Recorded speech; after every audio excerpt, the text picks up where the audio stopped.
வணக்கம் தோழர்களே. மதுரையில திமுகவினுடைய பொதுக்குழு கூட்டம் நடந்தது. பொதுக்குழு கூட்டத்திற்கு முதலமைச்சர் கலந்துக்கிறார். முதலமைச்சர் வர்ற வழியில இருக்கிற சாக்கடையெல்லாம் நல்லா இருக்காதேன்னு திரைச்சீலை வைத்து கட்டுறாங்க. பாக்குறார், அந்த இடத்துல இறங்குறாரு. வேற லெவல் சம்பவம் நடந்திருக்கு. இதுதான் நம்ம எதிர்பார்க்கிற அரசாக இருக்கு. பொதுக்குழு கூட்டம் நடக்குது. இந்த பொதுக்குழுல கிட்டத்தட்ட 3600க்கு மேல இருக்கிறாங்க. அதோட ஒன்றிய தலைவர்கள், ஒன்றிய பொறுப்பாளர்கள் சேர்த்து ஒரு 4000 பேர் சிறப்பு அழைப்பாளர்களாக இந்த மாநில குழுக்கு பொதுக்குழுக்கு வர வச்சிருக்கிறாங்க. நெருக்கி ஒரு 7000-8000 பேர் வந்து சேர்ந்திருக்கிறாங்க. அண்ணா அறிவாலயத்தை போல அந்த மாநாட்டு திடல் அமைந்திருந்தது. பயங்கரமான கூட்டம். மொத்த தமிழ்நாட்டினுடைய திமுகவினரும் அங்கதான் திரண்டிருந்தாங்க. அவ்வளோ பெரிய கூட்டம். வர்ற வழியில எல்லாம் மக்கள் பெரிய கொண்டாட்டம். ரோட் ஷோ நடத்தி இருக்கிறார். விமான நிலையத்திலிருந்து ஜீவா நகர் வழியா அப்படியே வரும்போது நெருக்கி 5 மணி நேரம் பயங்கர கூட்டத்துலதான் முதலமைச்சர் வந்திருக்காரு. ரோட்ல எல்லா மக்களையும் சந்திச்சு அவங்களோட பேசிக்கிட்டே அப்படி நடந்து கொஞ்சம் தூரம் ரோட் ஷோ அப்படி பண்ணி வந்திருக்கிறார். வந்து சேரும்போது முத நாளே அவர் சமூக வலைத்தளத்துல இந்த துணியை கட்டினதெல்லாம் பார்த்திருக்காரு. துணியை கட்டினதெல்லாம் பார்த்ததுல பந்தல்குடி கால்வாய் அப்படின்ற பகுதியை தாண்டி தான் போகணும். இந்த கேள்விப்பட்ட உடனே பந்தல்குடி கால்வாய் எங்க இருக்குன்னா கோரிப்பாளையத்துல இருக்கு. அது நான் சின்ன பிள்ளைல இருந்தே அது சாக்கடையா தான் இருக்கு. அந்த சாக்கடையா இருக்கிறதான் துணியை வச்சு 2 கிலோமீட்டர் கட்டி வச்சிருப்பாங்க போல இருக்கு. நேரா போய் அங்கேயே வண்டியை விடுன்ட்டாங்களா. வண்டியை நிப்பாட்டுன்ட்டாராம். வண்டியை நிப்பாட்டு, என்ன நடக்குதுங்க, நீ ஏன் துணியை கட்டிக்கிட்டுற? நம்ம பிஜேபி காரங்களா எல்லாத்தையும் மறைச்சுக்கிட்டே இருக்கிறதுக்கு? எதுக்கு இந்த துணி, முதல்ல கழட்டு அப்படின்னு டோஸ் விட்டு இருக்காரு. அதோட மட்டும் இல்ல, உடனடியா கலெக்டர் கூப்பிட்டு உடனடியா அமைச்சர் எல்லாம் வா, எல்லாம் நடுங்கி போய் நிக்கிறாங்க. என்ன நடக்குதுங்க, எதுக்கு துணியா கட்டி வச்சிருக்கீங்க, முதல்ல தூர் வாருங்க டக்குன்னு. எனக்கு தெரியும், எனக்கு அடுத்த நான் வரும்போது இங்க இந்த சாக்கடை இருக்கக்கூடாது, எல்லாத்தையும் தூர்வாரி அள்ளி கிளீன் பண்ணி சுத்தப்படுத்தி எல்லாத்தையும் முடிச்சிடணும். உடனே அவரு சொல்றாரு கலெக்டர், ஐயா ஏற்கனவே இதுக்கு ஏற்பாடு ஆயிடுச்சுங்கயா, 63 கோடி ரூபாய்க்கு நாங்க ப்ரொபோசல் அனுப்பிட்டோம், கையெழுத்தாகி வந்துச்சுன்னா வேலையை ஆரம்பிச்சிருவோங்கய்யா. போன ஆண்டே பல கால்வாய்களை தூர்வாரிட்டோம், அதனால மழை காலத்துல ஓரளவு தப்பிச்சோம். இந்த கால்வாய் இந்த தொடர்புடைய எல்லாத்தையும் நாங்க தூர்வாரிடுங்கய்யா, 63 கோடி ரூபாய்க்கு நாங்க ப்ரொபோசல் அனுப்பி அது ஓகே ஆகுற தருவாயில் இருக்குங்க அப்படி. சரி உடனே முடிச்சுங்க, இப்படிலாம் வைக்க கூடாது, நாம திராவிட மாடல் ஆட்சி, நாம ஒன்றும் பாஜக மாடல் ஆட்சி இல்ல எல்லாத்தையும் துணியை கட்டி மறைக்கிறதுக்கு அப்படின்னு ஒரு போல பிறந்திருக்காரு. இந்த பாஜக மாடல் எங்க நடந்துச்சுன்னா, குஜராத்துக்கு கொரோனாவுக்கு மாசம் ட்ரம்ப் வர்றாரு. ட்ரம்ப் வந்தா பல லட்சம் பேரை திரட்டி உட்கார வச்சிருக்காரு, ஸ்டேடியம் பூரா மக்கள். அங்க வந்த ட்ரம்ப்புக்கு இந்தியா சோத்துக்கு வழி இல்லாத நாடு அப்படின்னு தெரிஞ்சிடக்கூடாது, இங்க ஏழைகள்லாம் நிறைய பேர் இருக்காங்க அப்படின்னு தெரிஞ்சிடக்கூடாது, கஷ்டப்படுறவங்க உழைக்கிறவங்க தெருவில் தான் நிற்கிறாங்க அப்படின்னு தெரிஞ்சிடக்கூடாதுன்னு குஜராத்ல ட்ரம்ப் வர்ற வழி முழுக்க சுவரை எழுப்பிட்டார். குடிசை இந்த பக்கம், நடுவுல சுவரு, இந்த பக்கம் ரோடு. இந்த குடிசையவே கண்ணில் பார்க்க கூடாது ட்ரம்ப் அப்படின்னு மொத்தமா சுவர் பல கோடி ரூபாய்க்கு சுவரை கட்டி விட்டாருக்கு. பாருங்களேன்.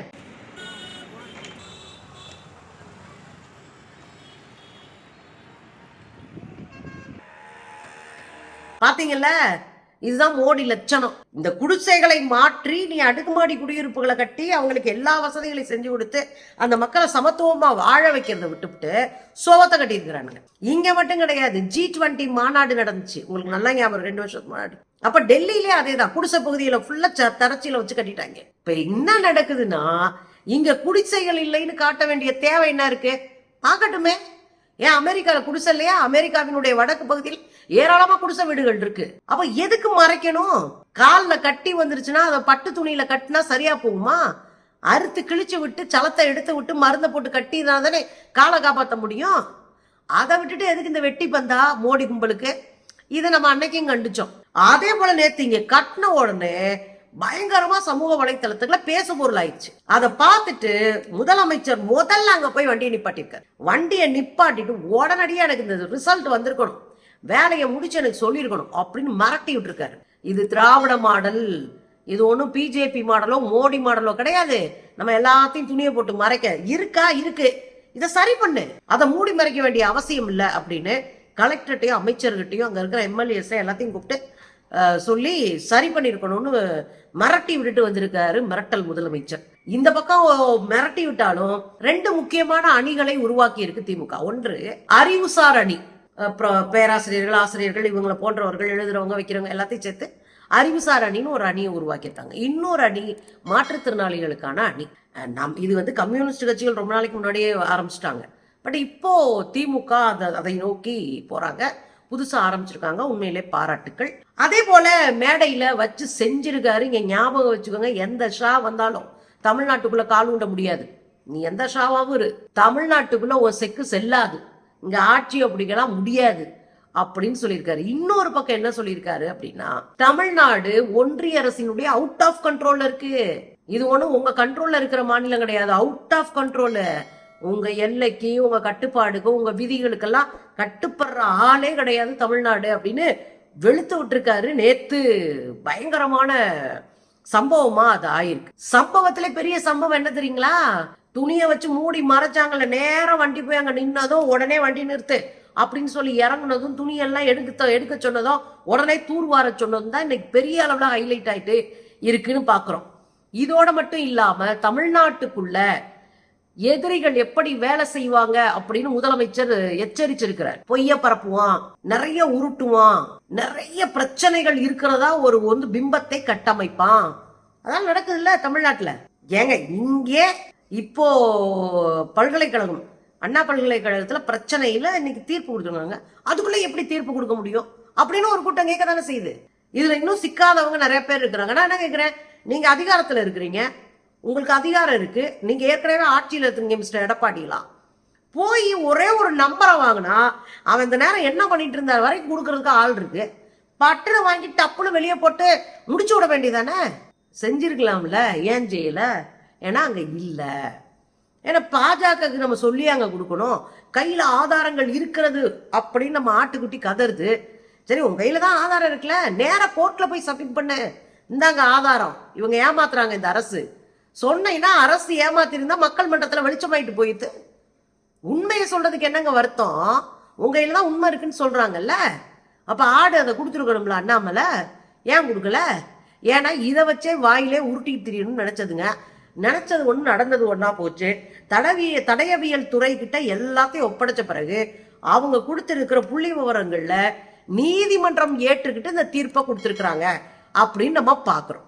அப்போ ஒரு விஷயம் என்னன்னா, வர்ற தேர்தலுக்கு முன்னாடி, நீ வரப்போகிற தேர்தலுக்கு முன்னாடி எது வேணாலும் நடக்கலாம், என்ன வேணாலும் நடக்கும் தமிழ்நாட்டில். நான் திரும்ப திரும்ப எச்சரிச்சிட்டு இருக்கேன்.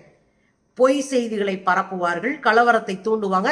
மதுரையில முருகனுக்கு நாங்க விழா எடுக்க போறோம்னு வேலை பார்த்துட்டு இருக்காங்க. அதுலயும் யோகி ஆதித்யநாத்தை போய் கூப்பிட போயிருக்காங்க. அப்ப பெரிய இளவழுத்து விடுறதுக்கு வேலை பார்த்துட்டு இருக்கு இந்த சங்கி கும்பல். அதனால நம்ம ரொம்ப கவனமா இருக்கணும். இன்னொன்னு, ஏற்கனவே மீடியாக்கள் எல்லாம் பெருமுதலாளிகள், பணக்காரனுடைய மீடியா. இந்த பணக்காரனுடைய மீடியா மக்களுக்காக நிக்க வேண்டிய அவசியம் இல்லை. அவன் மோடி காலில் விழுந்து ரொம்ப நாளாச்சு. அப்ப நம்ம மாதிரி இருக்கிற ஆட்கள் தான் உண்மையை மக்கள் மன்றத்துல உறக்க சொல்ல வேண்டிய அவசியத்துல இருக்கோம்.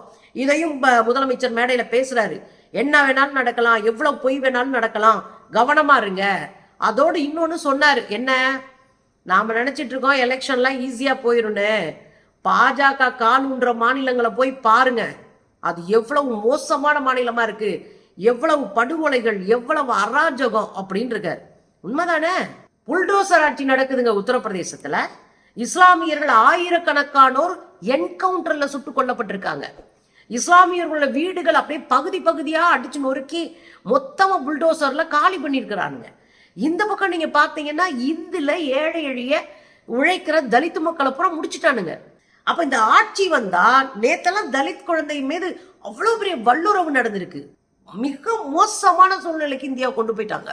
ஏதோ தென்னிந்தியா ஏதோ படிச்சிருக்கிறதுனாலையும், நமக்கு ஓரளவு பகுத்தறிவு சார்ந்த பார்வை இருக்கிறதுனாலையும், சாமானியனும் அரசியலாக இருக்கிறதுனாலையும் நம்ம தப்பிச்சிட்டு இருக்கோம். என்ன வேணாலும் நடக்கும். பாஜக ஆட்சி வந்தா நீங்களோ நானோ வாயே திறக்க முடியாது. இங்க நம்ம செத்து போவோம், படத்தை வச்சு பூவை வச்சு விட்டு போயிடுவானுங்க. குறைஞ்சபட்ச நிலத்தை காப்பாற்றணும். அதுக்கான போராட்டமாகவும் இந்த அரசியலை நம்ம கையில் எடுக்கணும். அதனால தெளிவா இருங்க மக்கா. முதலமைச்சர் சொன்னதுல எனக்கு 100% ஒத்து போறேன். ஏன்னா பாஜக ஆட்சியை நான் நிறைய வாசிச்சுட்டு இருக்கிற ஆளு. இவ்வளவு கேடுகட்டது நடக்குதான்னு நமக்கு ஒவ்வொரு நாளும் அள்ளு விட்டு போகுது. இந்த கும்பல் இங்கே வந்துச்சுன்னா நம்ம புள்ள குட்டிகள்லாம் ரோட்ல கூட நடக்க முடியாது. அவ்வளவு கேடுகட்ட கும்பல். எதையும் செய்தாலும் அது தவறுன்னு கூட மூளைக்கு புரியாத மாட்டு மூளைக்காரங்க. இவங்களோட மண்ணு கட்டி நிக்கணும், கவனமா இருக்கணும்.